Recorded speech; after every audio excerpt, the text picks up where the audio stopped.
Today we back to Othello, William Shakespeare's most intense tragedy. We'll deal with scene 3, act 1. So as soon as we enter in this scene, we see the Duke of Venice and he is speaking to his senators. There are 3 senators who have come and they are all speaking about the Turkish invasion. The Ottoman Turks have sent ships of people, of soldiers, and they have done it in a very deceptive manner, such that each senator is coming with a different report. One person says, I have got a report that there are 120 galleys coming in. Another says there are 200. Yet another says there are 150. So these are all different news, and there is a deception going on. So now this part is important to the play in as much as we see that this is an introduction for Othello. Otherwise, this has nothing to do with the play.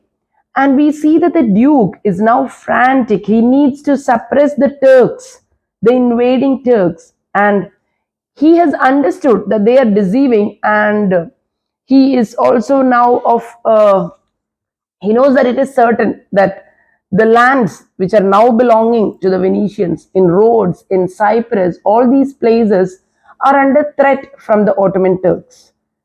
And even though the exact number of fleets or the exact number of soldiers is not made clear, the Duke knows that there is danger ahead, and he knows that he needs to send his general and his army to quell it. So it is into this scene that Othello enters with all his followers, with his soldiers, and at the same time, Brabantio also enters with his people, the kinsmen of Desdemona and other Venetians. So both parties come in together. We have seen in Act 1, Scene 2, how Brabantio has come and accused Othello of eloping with his daughter, or rather, forcefully taking her away. So now this matter has come in front of the Duke.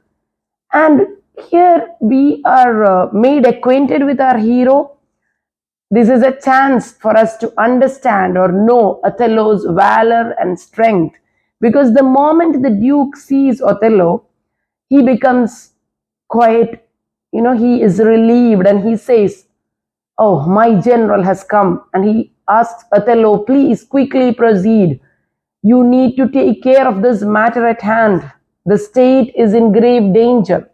So here we show that contrast, that is, Brabantio has just accused Othello of being an outsider, somebody who is lowly. At the same time, the Duke of Venice considers Othello as a great hero. And he then sees Brabantio, and the Duke welcomes Brabantio as an elderly gentleman of Venice, and he says, welcome, sir, but this is going on now, and I am amidst something quite important to the state. Yet he very kindly tells Brabantio that he is always welcome there, and so are his views.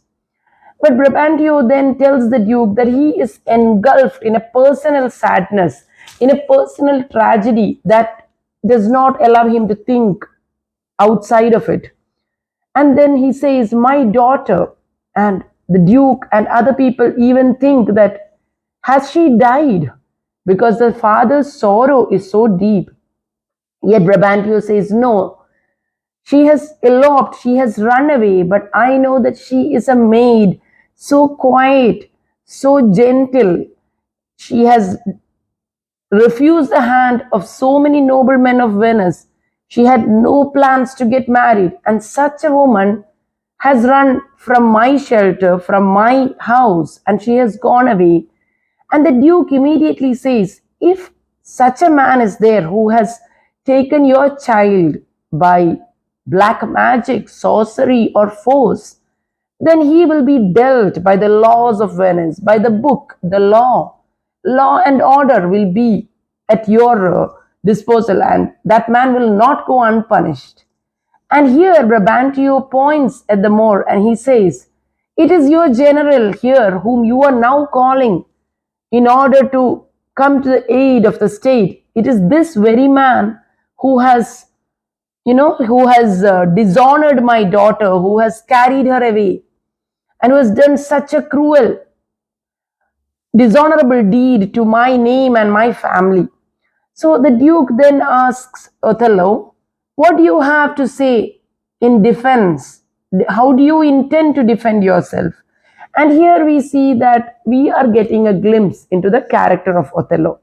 Because Othello then says, in a very humble manner, with great respect for the Duke as well as Brabantio, he says that it is true that I have fallen in love and I have married this old gentleman's daughter. That much is true, but that is the beginning and end and the extent of my sin. I have done her no harm. I have not used any sorcery on her, but I have, in a very honorable manner, I have taken her hand in marriage. So here, Brabantio yet again says that that is not possible. He is adamant. He is so sure of his child's character. He says that she would never give herself away to such a Moor. And here we see that the racial prejudice is also brought to the forefront. Brabantio may have his own very many reasons. It is his only child, and we know that Iago and Rodrigo have also, used these kind of racial prejudice in order to make him angry at the situation, make him humiliated, make him feel dishonored. And so Brabantio is not satisfied with this honest answer from Othello. Othello then says, let the lady speak for herself. He tells the Duke, my wife is here, and let her come forth and speak, so that all of you will be satisfied as to how I have gained her love. And here we see that the beautiful, gentle Desdemona, she is described by the very word gentle. Desdemona comes onto the stage, and Brabantio asks her the question, to whom do you owe obedience most in this room? Who present can claim your duty? And she says, to you I owe my birth and my education. But there is another here present to whom I owe my duty. And just as I owe my filial duty, more so do I owe my duty to my husband and Lord, someone whom I have pledged my love to. And she says, just as I have seen my mother give you more of her love and duty than she gave to her own father, this is what she tells Brabantio. I am doing only what I have learned from my parents. I have seen my mother owe you her love and her duty, and in the same manner, she has done it more than she has to her own father. I too now subjugate my will and my love to my husband.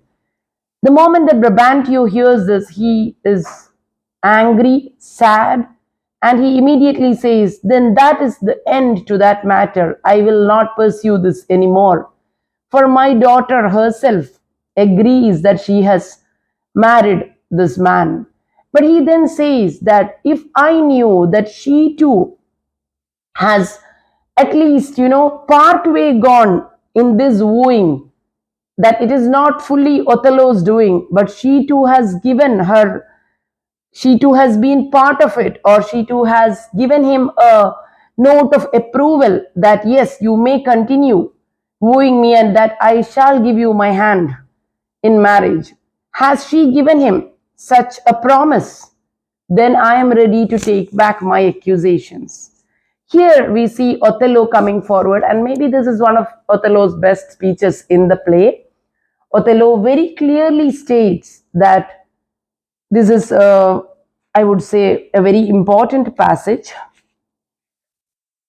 where Othello is telling that he says that he is no stranger to Brabantio. Brabantio himself has often invited Othello to come to his home to partake dinner and sit and talk. And Othello used to talk about his many, many escapes from all manner of dangers, of wars and battlefields, of from the time when he was a little child and he had gone into the path of weapons and has been kidnapped or imprisoned as a slave, sold to foreigners, and from there too has escaped from the bondage of a slave and become such a general by his own merits. All these stories Brabantio used to hear and approve of it all.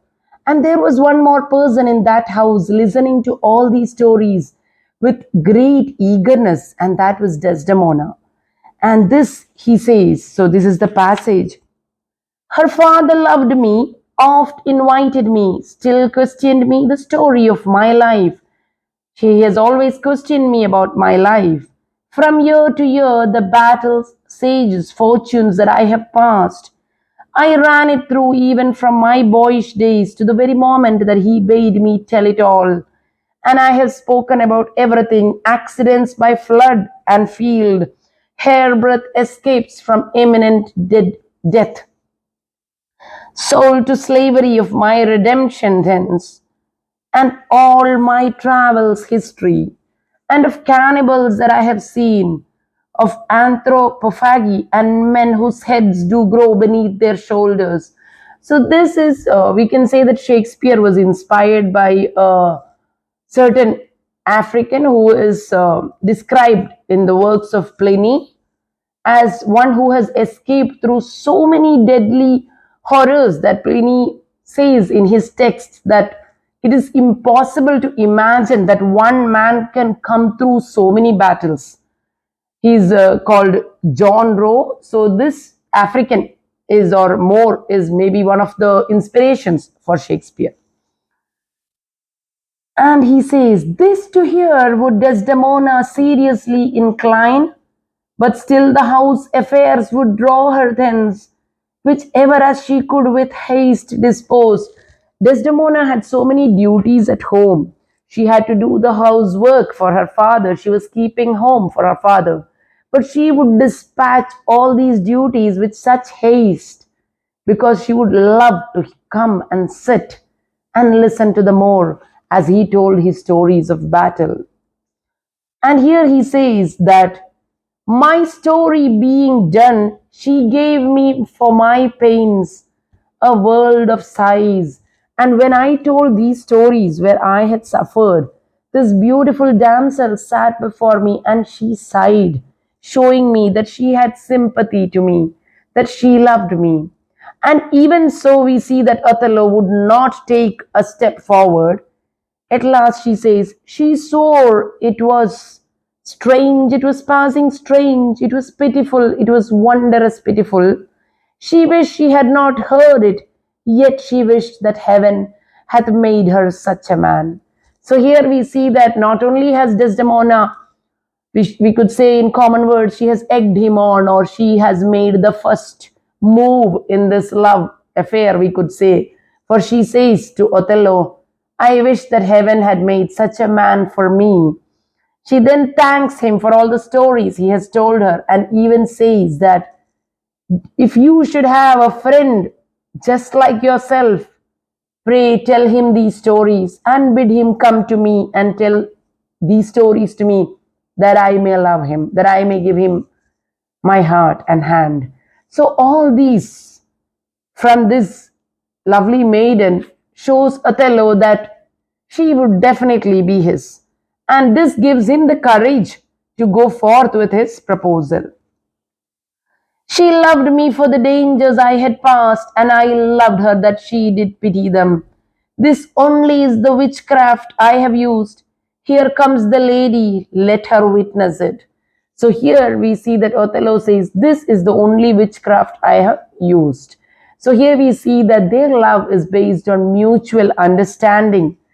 There is Desdemona feels that this is a sort of man, this is a sort of ideals that she would like to be a part of. This is a sort of man she would like to support in his adventures. And here Brabantio says, she is half the wooer. She has played her part in this affair, and so Brabantio is now satisfied, but he is almost, you could say, cursing Othello when he says the line. This is another important quote here. where he says, "Look to her more, if thou hast eyes to see. She has deceived her father and made thee." So here Brabantio says something which is very ugly and very cruel.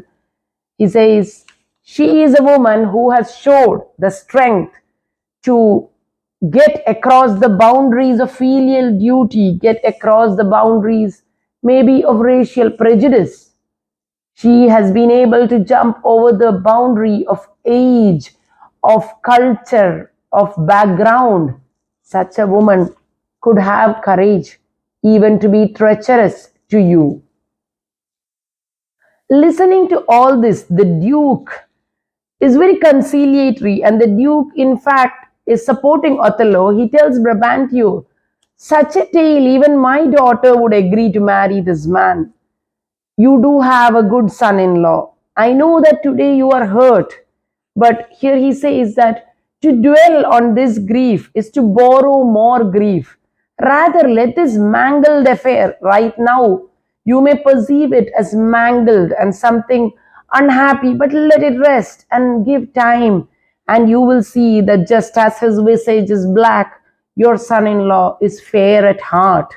So the Duke supports Othello, and just as Othello has said, his actions have come to save him. The fact that he is a loyal, noble servant of Venice has come in his favor. And then Brabantio tells the Duke that, "I will not take up your time anymore. I know that you have to look to the Turkish invasion," and he is ready to withdraw. And the Duke then tells Othello that you have only 1 hour to proceed. Make haste. And he says that he is rather sad that Othello must leave a young wife behind. But at the same time, we see that Desdemona is not that gentle maiden as her father has described. She is not somebody who is frail, but rather an adventurous young woman. And she says that, "No, I have married my husband to be part of his war, his adventures, and I will stand beside him. So I too desire to accompany him." Here we see that the Duke asks her to stay back with her father. But here all three, Othello, Desdemona, and Brabantio, all refuse. Desdemona says that she no longer wishes to burden her father, and she wishes to start her conjugal duties in haste.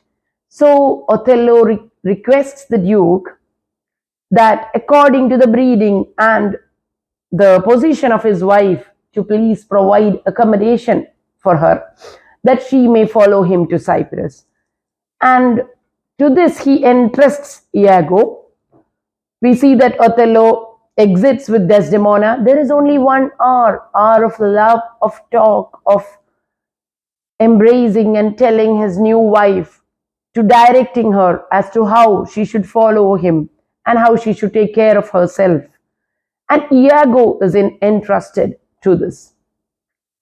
Here we see that Othello even promises the Duke that he is no longer so young that he would forget himself and follow his wife, or that he would be so, he would be so enmeshed in his marriage. Or this is to show that Othello is still master of his will, that only after the Duke's work or after defeating the Ottoman Turks would he go back to the loving arms of his wife. So here we see that this has set the scene for the next. Iago is entrusted with the beautiful Desdemona, and we know that Iago is waiting to do the devil's work. Here Rodrigo enters, and Rodrigo says that everything has gone to waste. I have simply brought Brabantio here, and nothing has changed. In fact, Desdemona has united with her husband and she is going away. I will never get the fair Desdemona. It is better that I drown myself. Let me jump into a deep river and drown myself." But Iago tells him, "Foolish man, do not drown yourself, but wait your turn. I will see to it that I will separate the Moor from his wife, and you shall enjoy her. or she will be your reward. Rather than drowning yourself, it is better that you get the rope and be hanged. You will be hanged, and the offense here is if one commits adultery or forces oneself on another man's wife, he would be punished. And in that way also you can get death. Then why must you drown yourself for nothing? This is what Iago says. And so we see that how evil, the magnitude of Iago's devilishness or evil is also shown. At the same time, how heroic is Othello. So this, and also Desdemona's purity, all this is shown in the third scene. And now looking through the important quotes,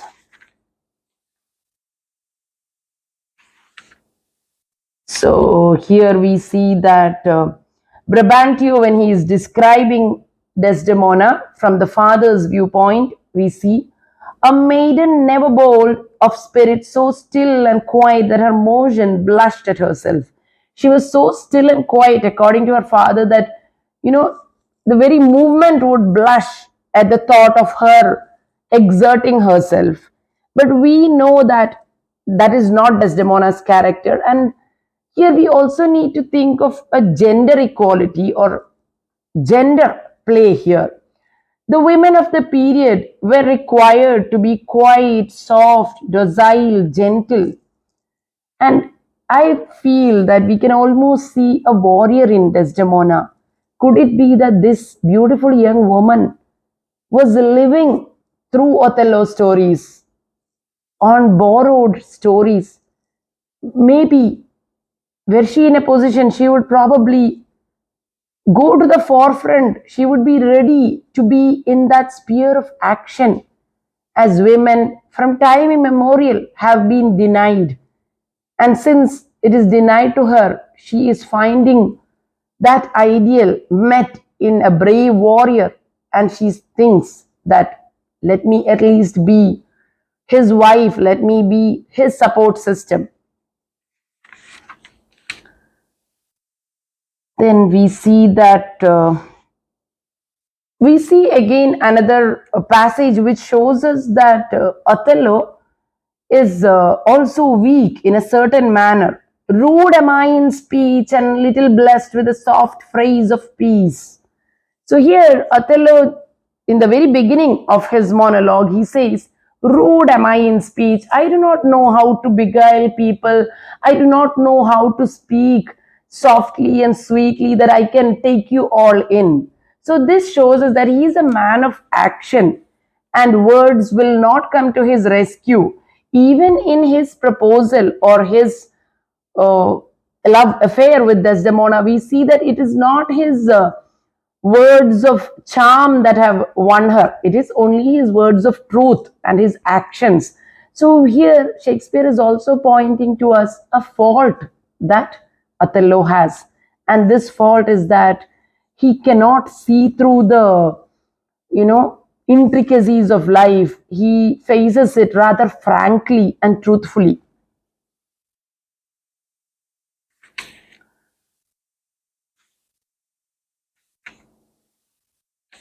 So here we see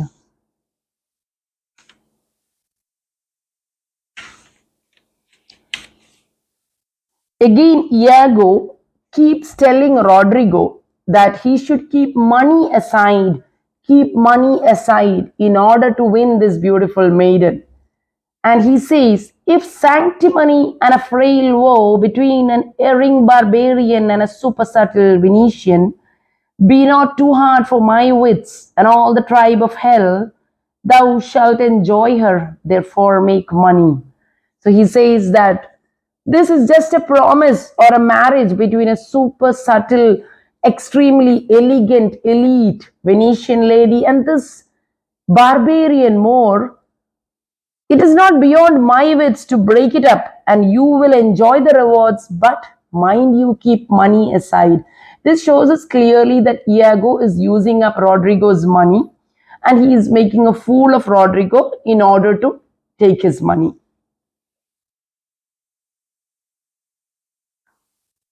He also says that she must change for youth. When she is sated with his body, she will find the error of her choice. Desdemona will soon be fed up of the Moor. He is too old for her. He is always at battle.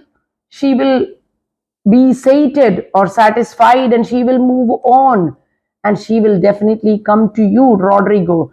Now these are the kind of things that Iago is telling in order to make Rodrigo more jealous, and Rodrigo is ready to put all his money at Iago's disposal if he can get hold of Desdemona.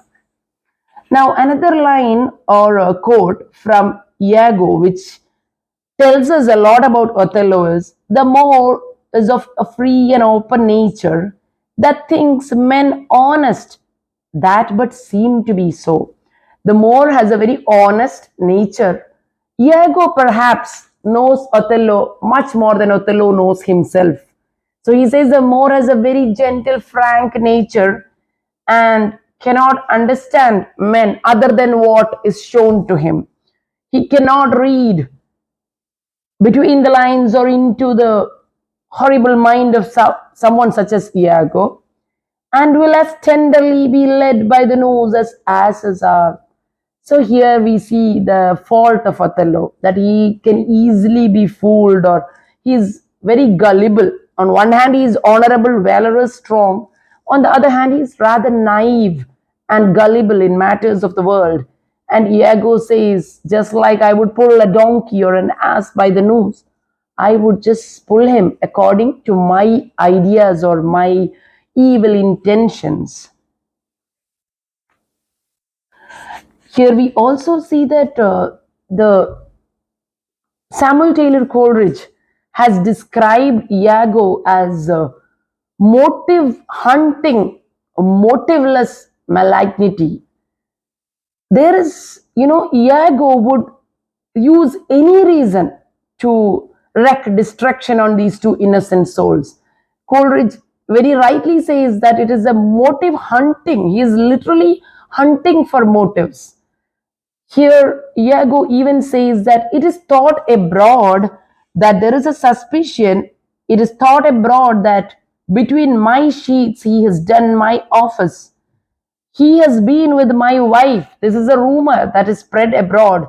And even if it were not true, Iago knows that it is not true. Such a rumor cannot be true. Yet he says, for that rumor simply existing, that even my wife fancies this great Moor, for that rumor alone, I am ready to punish him. So here we see how evil he can be. There is a repeated asking to Rodrigo to keep money aside.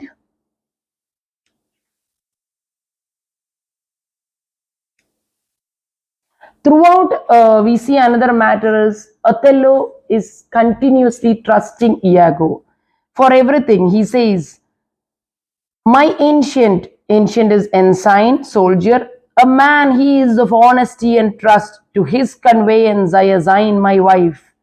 And we see that he totally trusts Iago. The Duke, we can say that has supported Othello, and the Duke is above racial prejudice and such bigotry, because throughout he gives him the respect that is due to his actions.